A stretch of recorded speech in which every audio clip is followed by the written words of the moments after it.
Okay, good afternoon, ladies and gentlemen. It is my honor today to introduce our fantastic panel.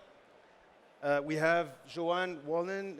Joanne is a James McGill professor at McGill University who focuses on soil fertility and fertilizer use. She's also the president of the American Society of Agronomy and is a visiting professor at University Mohammed VI Polytechnic.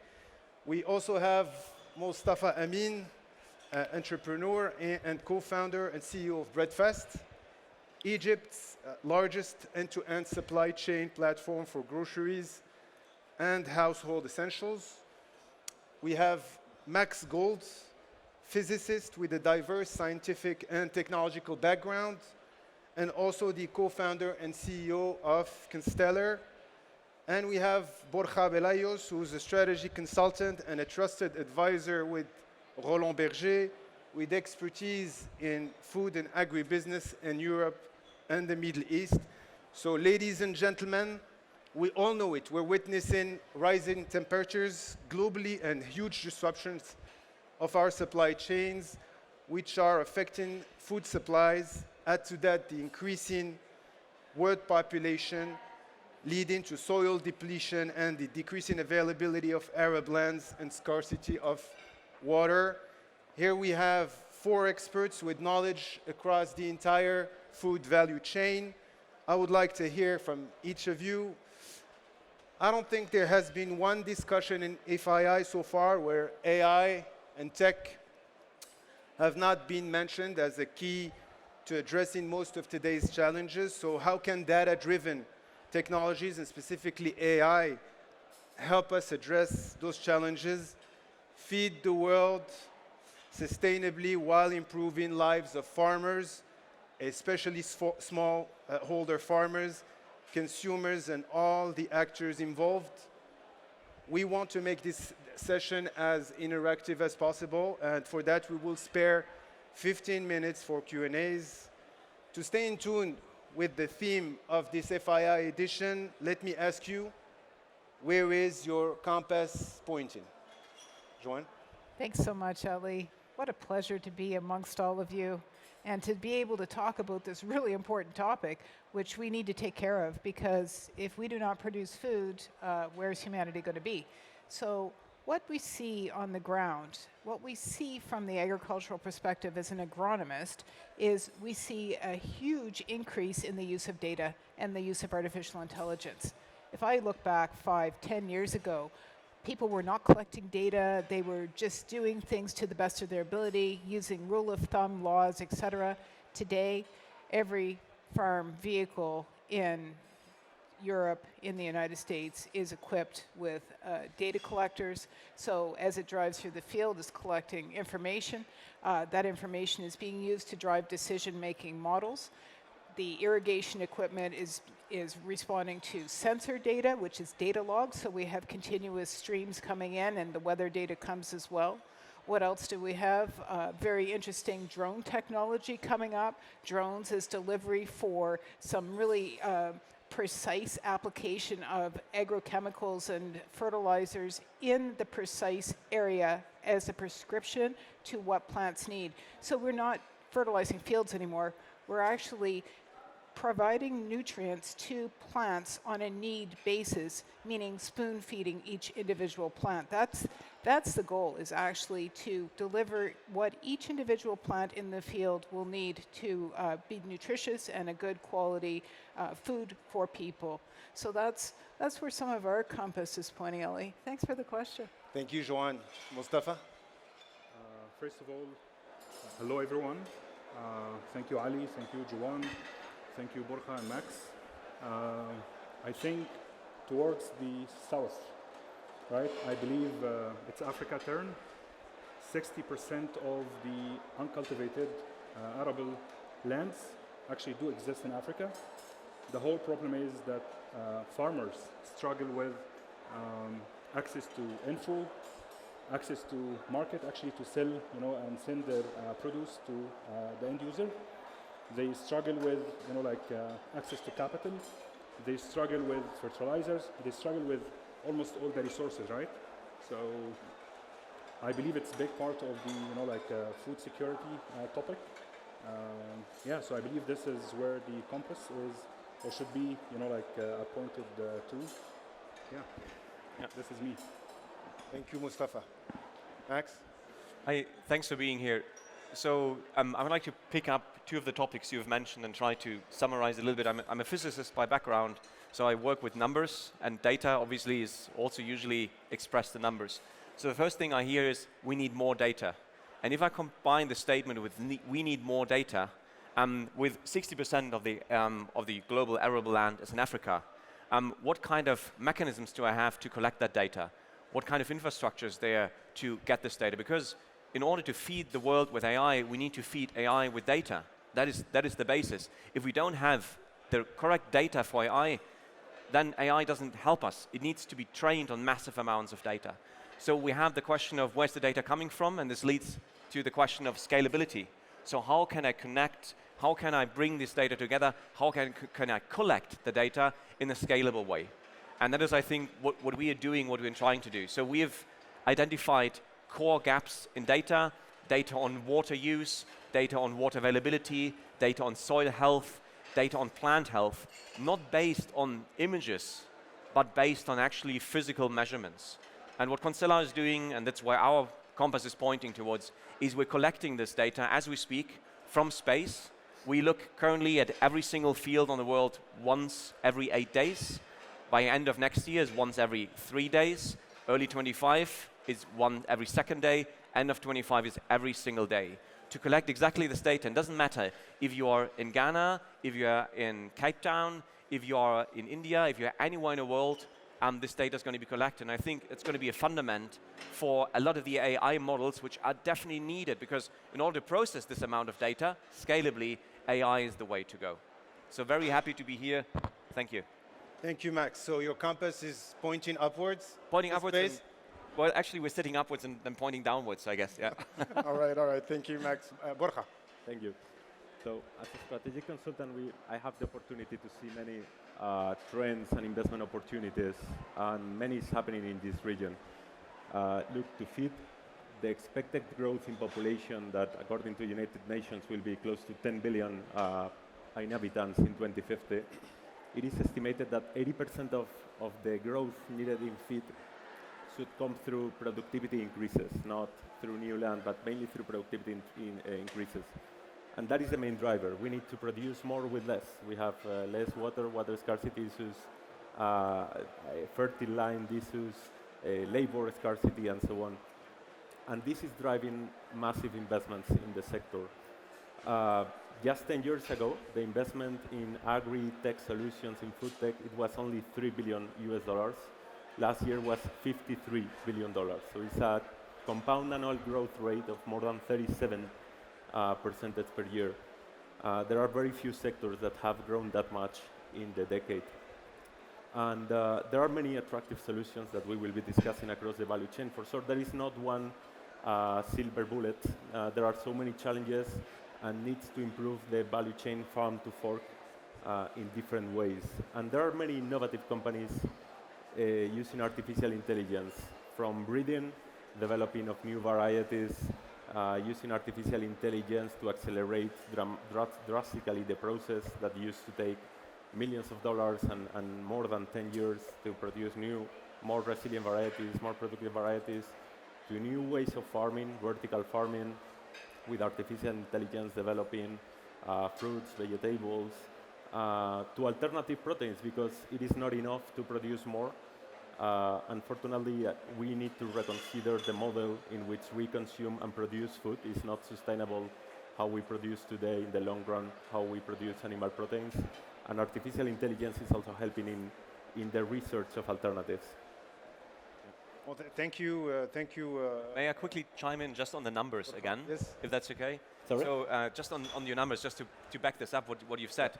So to give you an idea, right now, about 20% of the fields in the world are irrigated, and they're producing nearly 50% of the world's food. Okay? We also know that about 70% of all the water is going in agriculture. Yeah. And within this 70%, about 60% are wasted due to inefficient practices. So definitely we need an efficiency increase. we've done the math. If we would only be looking at 5 to 10% of the fields in the world and try to increase water productivity modestly, we could, within 3 to 4 years, create food for another 100 million people without any more resources. So definitely it's the efficiency edge, because the truth is we're not going to have more land. We're actually declining in land. Compared to 1970, we're going to have 10 to 15% less land which we can use for agriculture. So we need this efficiency. Absolutely. Well, thank you, Max, for clarifying that point. Let me bounce back on that. I heard Mustafa mention that 60% of available Arab land in Africa. How do you see, or what kind of use cases would you see, for example, for Africa being itself a solution? Yeah, I can start, but I'm not an Africa expert, right? I'm also not an agronomist, but I start from the physicist perspective.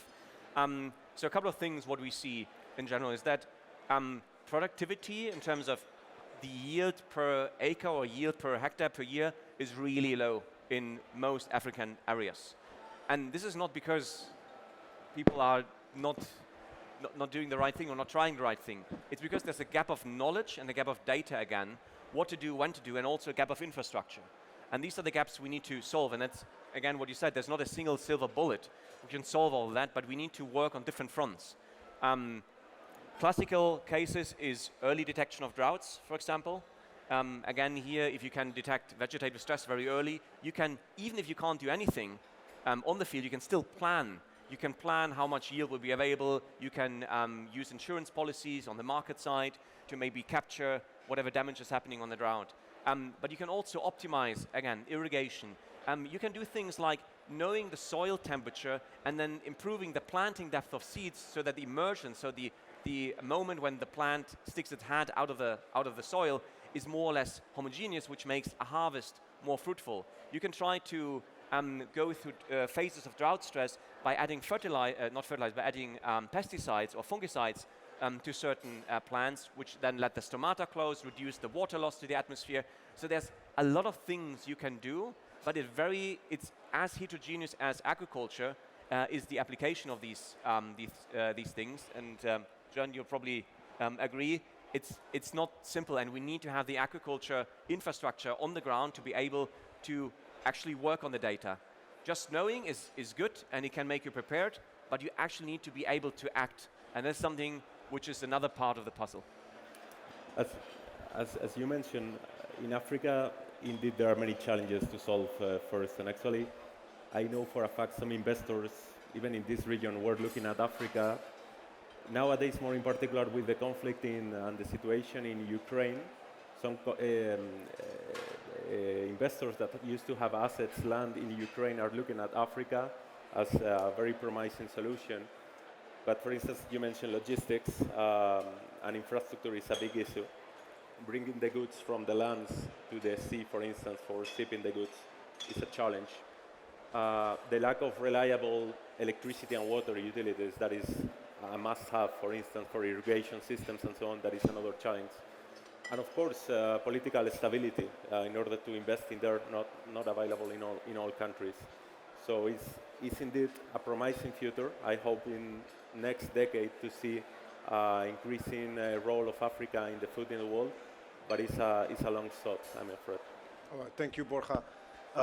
So AI is here from what I hear from you guys, AI is here to enhance the way we produce food across the value chain, from harvesting to applying fertilizer to optimizing the way we even water plants.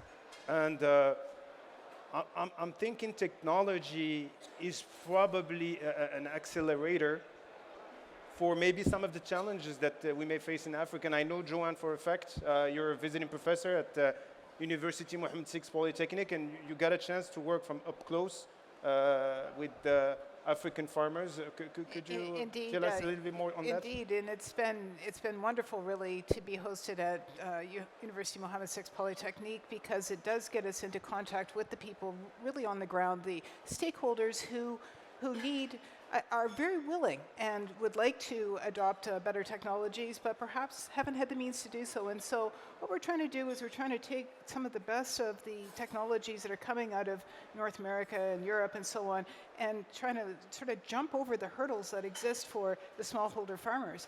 The smallholder farmers may not have had all the education, they don't have big lands, they don't have all the machines, but still those tools and the physical models will tell you things like, do not plant now, wait a week, be careful on this. And the prescriptions can come right through your cell phone, which has been the technology leap in Africa. People didn't have landlines or even necessarily electricity every place, but they did get cell phones. And so being able to deliver through applications, and now that everything is on the cloud, it doesn't require a big data requirements of phones or even local infrastructure. So the barrier before often was the networks. The networks weren't sufficiently advanced. If you're on a 2G network, very hard to transfer data, but now with things sitting on the cloud and the applications simply pulling the answers off, we now have a great tool in our toolkit to help those smallholder farmers in Africa. Well, thank you. Thank you very much, Joanne.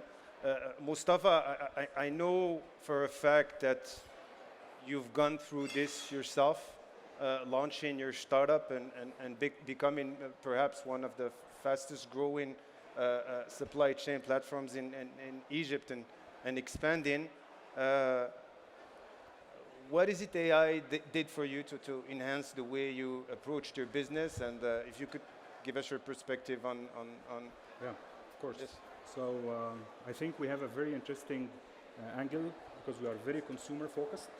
So actually we started a very, very aggressive backward integration, but starting actually from the customer side. Why? Because we are trying actually to build, the driving wheel for the farmers, for the producers, right? But actually they don't know how to forecast, what is or how does, the future look like. So platforms like Breakfast, we wish one day to have a 1 million entity like Breakfast, right, across especially emerging markets. I think we're talking about even the farmer, right, like the smartphone. Yeah. There is a bigger problem than this, right? Because there is no proper internet connection, right, in the continent. And actually the awareness, how are we going to educate the farmer, right, to be able to have the right visibility into data, right? I think we've been thinking of a simple SMS notification. We as a company, we built a very sophisticated technology. We do understand how to customize and develop models to define the better forecasting for the farmers. A great example for this is our fresh eggs, farm, right? We build fully customized, forecasting models for the farm, for the fresh eggs farm, almost for 6 months and for 8 months and for 1 year. Imagine each farmer has such visibility to be able to, make the decision of, I'm going to grow my farm, I'm going to use my fertilizers this way, I'm going to use my water this way to be able to produce this for the consumer, right? So Breakfast is an end-to-end supply chain platform.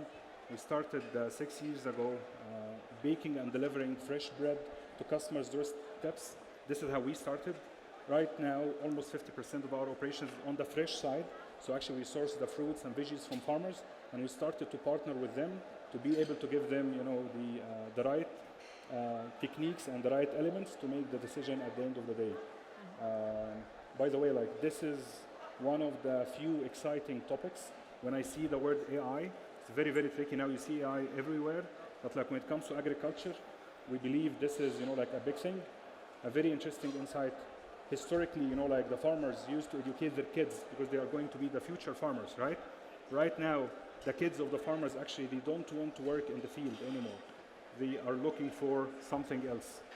Using technology and using AI, right, to help automate and help develop the right decisions for the farmers, and we don't know what's going to happen more in the future.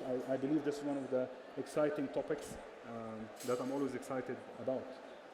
Well, thank you, Mustafa. So from what I hear from you, we should invest in institutions, we should invest in human capital so that everyone can take part in this revolution. Borja, from your perspective, you see where money goes in terms of use cases. Could you tell us more about some of the exciting initiatives or use cases you've seen as being successful? I see that money goes where there is a solution to a market problem. And when there is a solution, not an idea, but a solution, money is not an issue. Getting money in this region in particular is not an issue. I'll try to give you a couple of examples I mentioned quickly before, but also trying to link with artificial intelligence, given the forum in which we are. For instance, a lot of money has gone to vertical farming, right? There has been a lot of hype, a lot of failure cases, because there were not robust business cases, right? We were building manufacturing plants of tens of millions of dollars to produce a lettuce that in my country or in your country we can sell for tens of dollars per kilogram. But with artificial intelligence, there are true innovators, companies that are really mastering perfectly controlling an environment, that they are doing a very granular and precise pest management, and they are achieving pollination. This is a game changer. It seems basic, but that is the game changer. It's like you can produce fruits and vegetables in a perfectly closed and controlled environment, which you need normally bees. You need bees that doesn't work well, doesn't behave on a closed environment. With artificial intelligence, there are companies, one company in particular has achieved a 95% precision in pollination. So imagine now, today they are producing very expensive fruits, but imagine in the future with a scale, with cost competitiveness, hopefully in the next decade, how can this be a game changer? We have mentioned the challenges of water. You can reduce the consumption of water 90%. You can have a small footprint. You can have the production close to the demand in cities. So very interesting areas of investment. Okay, thank you. Well, obviously AI and especially applied to food production, and agriculture. I mean, it's a far-reaching topic. Thank you for your perspective. When we think of software, we think of it as being universal. At least this paradigm has been true for a few years. Is it still true with AI, or should we invest in region-specific initiatives? I don't know if Max. I can take that, and I'm sorry, but I conquer it a little bit and then twist it slightly in a different direction. So I think there's a universal component about it, and this universal component will be in particular important for agriculture. But there's a component, right? There's also a regional component to it. And the reason is the following. So agriculture is extremely heterogeneous, which means there's no field like another on a regional scale. But there is a field like another on a global scale. The problem is for anybody who's developing solutions is that the last part of the solution to actually reach the farmer is something which is usually taking a lot of investment need in terms of time, effort, really dialing in, okay, what are the needs of that particular person, what are the environmental conditions, and so on. So AI has the potential, and that's this global potential, to have a global data set once the data is available. It's not an if, it's just a when. And we have even an answer to the when, actually. But when the data is available, it can take this last step and basically build customized solutions for every single farmer there is, which currently is not feasible if you still need people doing that, because it's just way too expensive. But AI can do that. So there's going to be the global capacity of collecting data to make regional or even hyper-regional, very local, field-wise decisions, so everybody will in the end get a customized solution. But the last mile is actually not going to be delivered by humans anymore, but it's going to be delivered by AI. And I think giving the scale and giving the need, but also the investment boundary conditions, for example, in Africa, this is the only way to make this work. We cannot have, and nothing against consultants, right? But we cannot have a consultant for every single field, an agronomist for every single field. It doesn't scale. We need something which is really, really low cost. And collecting data using space assets is low cost if you distribute it over large enough areas. Using AI, developing the last mile solution for every single field, again, very low cost. I think this combination is something which could actually work. Thank you, Max. So yesterday, a resolution was adopted that FII, leading AI companies who are a part of the FII Institute, have signed the AI resolution. So this is very exciting, and it is a promise to use AI in a good and responsible way. What policy or reforms do you see could further enable us to harness AI to enhance sustainability, production, and food equity? I said AI or data. The two topics are linked. I don't know if... Yeah, I mean, I think the question of AI alignment is an extremely important one that we all have to have in mind.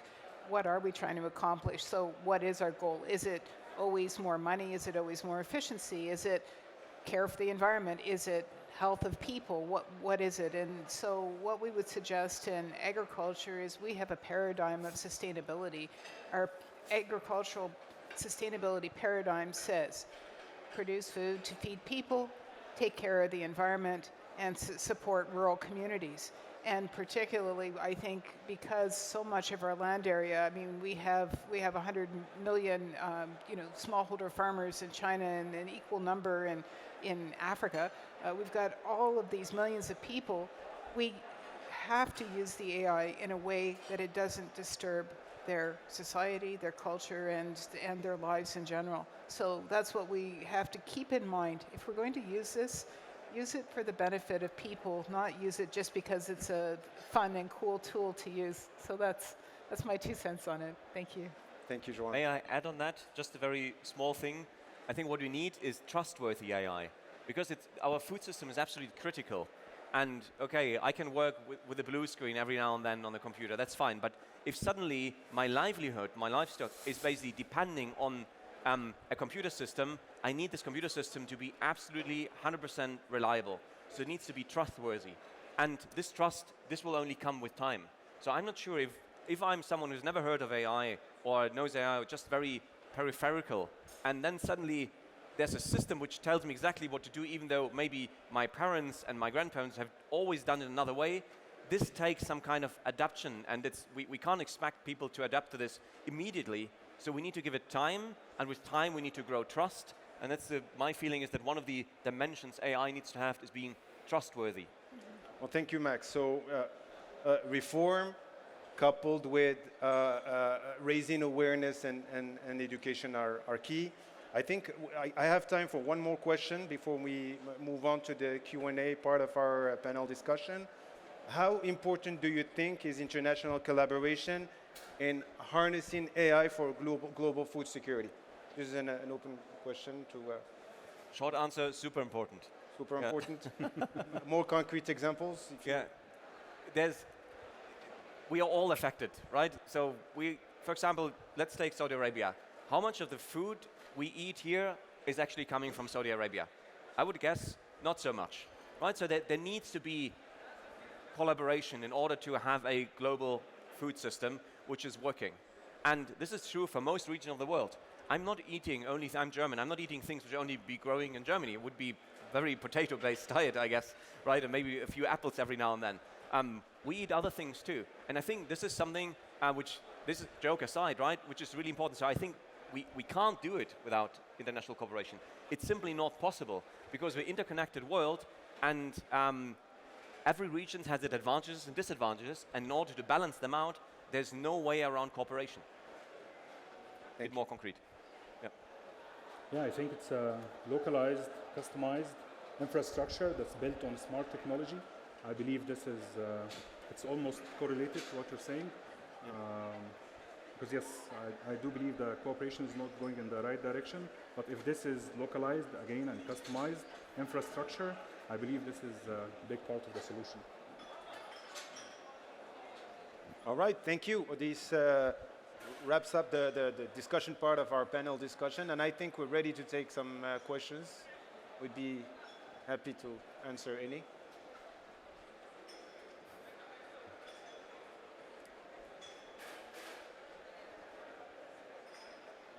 Hello, guys. How's everything? The question is basically about the cost of adoption of AI compared to, especially in Africa, the very low cost, and actually getting lower and lower in terms of the manpower and the availability of manpower. I think it's two completely different approaches. It makes more and more sense the more people and get more and more expensive. In Europe, basically, makes a bit less sense in the Middle East and makes the least sense in areas where the majority of people are operating on a very, very low cost. And I think Egypt, like the majority, the agriculture is the biggest employer in the country. So basically, how does AI application differ from one based on the cost of labor generally? This is the question. Maybe I can take the first part of that and then handing over. So to give you a very concrete example, we can monitor any hectare on the globe the entire year for less than $1. So that is something which seems to be scalable. And I think as the system grows, it's going to be even more scalable. And the other point is, and that's something, John, which you mentioned, is that now with better connectivity, on the one hand side, which is still not enough to like send big maps of fields and then tell you exactly what to do, but AI can take this last step and actually reduce the amount of data to give you, from giving you an entire map of the field to tell you exactly how much water to apply where, to tell you, hey, take your shovel, dig a hole there, and then add a bit of water here and wait a week for the fertilizer here. That's very little information, which can basically be sent by WhatsApp or a short message. So I think one of the cost points is that also AI can massively reduce the amount of data, because it's not about data anymore, but about insights when then communicating with the farmer community. So from the data point of view, I see this should not be a bottleneck, but I agree that this is something which definitely needs consideration. Also, if may I to complement, unfortunately, it's not only about the cost anymore, because producing food in my country, for instance, used to be very, very cheap, but today to develop a new irrigation project for new land and so on is almost impossible. 10 years ago it was possible, but now with water scarcity and climate change, it is not anymore. So unfortunately, maybe we need to invest more and pay more, but technology is going to be needed for some of these solutions and production. But there's no alternative, right? That's the other question. Okay. There's no alternative. Water prices are probably going to increase between 2020 and 2030 by 6 to 12 times. Food prices are going to increase for major 5 crops by 3 to 4 times. Yep. And that is 7 harvests left, not even 6 harvests left. Right? So there is no alternative. So even if it costs something, we won't get around it. The alternative is dramatic, not in a good way. Yeah.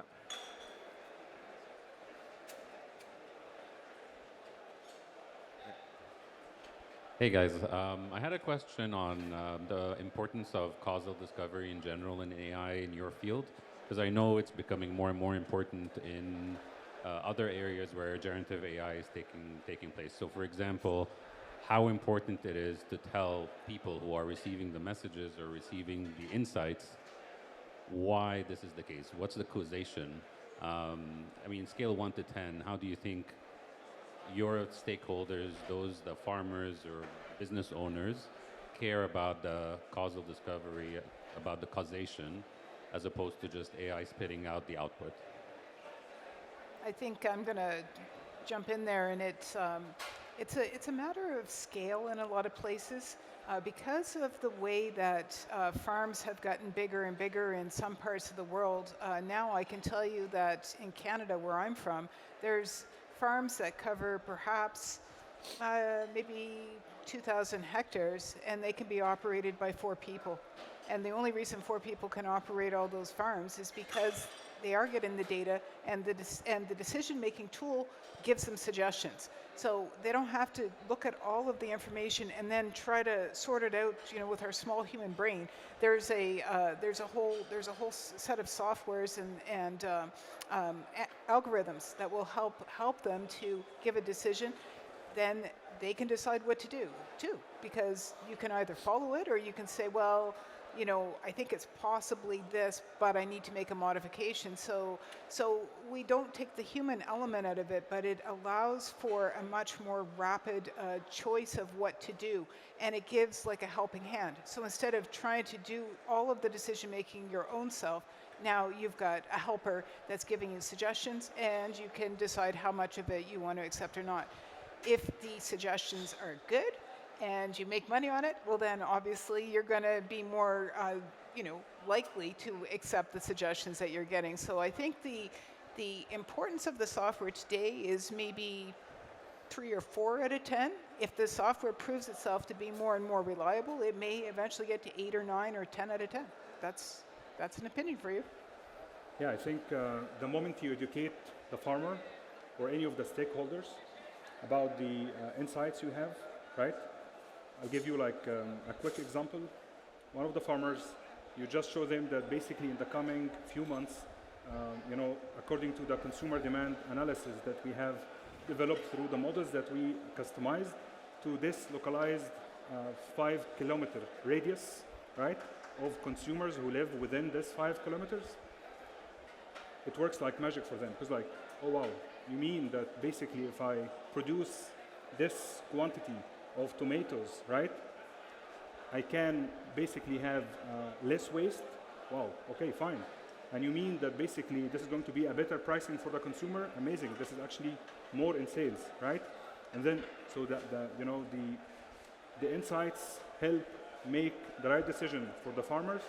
I think this is very, very magical, but the thing is you need to educate them in a simple way. You cannot complicate and you cannot make it sophisticated for them to scare them. Actually, you want them to feel that, wow, okay, now I'm very empowered. And that's why we're suggesting, like, you know, the SMS notification thing. We have the complicated technology. We try to conclude things in a very, very simple message. Tell them hello. We used, you know, like patterns that's basically factoring seasonality, weather, consumer demand, lots of factors, and you just give them the info very simple. This is less waste, cost saving on fertilizers and water and everything, and you're just giving the example of spotting the right land for them, right? It can take them like months, right, to be able to discover the right land. If you give them this info and insight to them, hello, this is the right spot for you to go and dig, right? So yeah, it's just about education first, I believe. This is and trust, where they care. I would say, right? Trust. Again, trust. And I think this was a bit behind the question, right? Do I need all the reasoning for the end user to then do it? I think initially probably yes. If there's someone and I tell you do something which is counterintuitive, they want to know why. But after some time when it's working, the system is producing good results, then I would say the reasoning is less and less needed. So we build trust in the system, and at some point we can maybe accept the suggestion without really understanding the reasoning behind it. If this is always good is another question, but I think this is the way it will develop.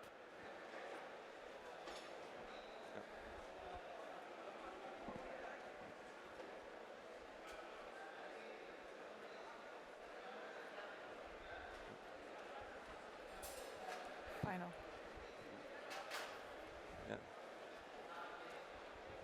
All right. Thank you, panel, for your great insight. I have a little ask before we wrap up this session.